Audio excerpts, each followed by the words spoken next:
Berencana melakukan sekolah tatap muka Juli 2021, SMK Negeri 5 Palembang membentuk Satgas COVID-19 internal sekolah.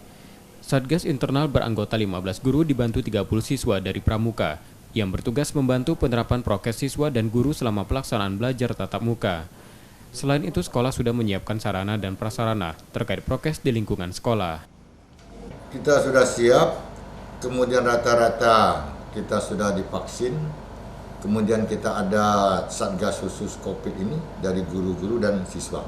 Kita ambil dari ekskul Pramuka Umum. Tugas mengawasi kerumunan dan segala macamnya, termasuk pemakaian masker, mereka semua mengawasi.